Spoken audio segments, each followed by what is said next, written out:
The next question, asked by Altaf Siddiqui from Mumbai: is general insurance or life insurance halal? A similar question is asked by Umar Mukhtar from Kashmir: can one insure one's house and shop? As you might be knowing that in Kashmir, there are regular encounters in which houses and shops are blown up. The question poses that, is general insurance or life insurance permitted? Can the Muslims in Kashmir insure their house because it's blown up, etc.? Insurance per se is not haram. But because of the things associated with insurance, most of the time it's haram. The conventional insurance that we have, or the commercial insurance, the reason it's haram is because it has three criteria which are haram. Number one, the reason of ambiguity. Number two, it has an element of gambling. And number three is riba. In a conventional insurance, what happens? It may be a car insurance, it may be health insurance, it may be a car insurance, you may buy insurance of the car, and the full year nothing happens. So the owner of the company of the insurance gets the profit and you don't get, it's ambiguity. Or if an accident takes place, the company pays for the repair of the damage, it may be excessive. So you benefit and the company goes in loss, there's ambiguity. There's an element of gambling also. For example, take a life insurance, nothing happens to you. Or health insurance, take out a health insurance and nothing happens to you for the full year and yet you're paying. So scholars have clubbed these two categories together, ambiguity and gambling. This is one of the major reasons that insurance is haram. And the other reason is, the second or the third reason is that most of these conventional insurance companies, they keep the money in banks or they invest in money instruments which involves interest or riba. So based on these criteria, the conventional insurance is haram. But there is something like an Islamic insurance known as takaful.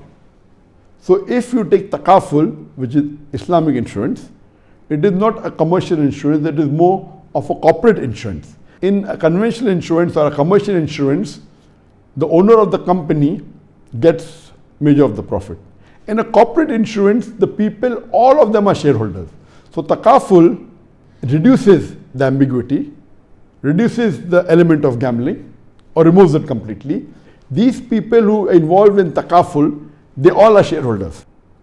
And they give as though they're giving donation. And they give donation and whoever requires it gets the benefit. Based on the hadith that once during wartime when there was scarcity of food, so the Sahabas collect the food from all the people and they distribute it equally. That means all of them give the food and then they collect what it is and they distribute equally. So this is permitted. So in takaful what happens? All of the members are shareholders. So just in case if no accident takes place, no one is sick, what happens? That money goes back to the shareholder. In the conventional insurance, if no one gets sick, who benefit? The owner. The commercial insurance, the one who owns the insurance benefits. Here, it goes back to the shareholder. So the element of ambiguity is reduced, the element of gambling is reduced, and it is more of helping each other based on the verse of the Quran of Surah Maida, chapter number 5, verse number 2, that help one another in bir and taqwa, in righteousness, in piety, and in virtue. So based on this verse of the Quran, the takaful is formed. They see to it that the Islamic Sharia is followed and all the haram is not there. And if the takaful invests, they see to it that they don't invest in a riba-based investment. They invest in a Sharia-compliant investment. So the money that comes, they put in a Sharia-compliant, which is based on the principles of the Sharia.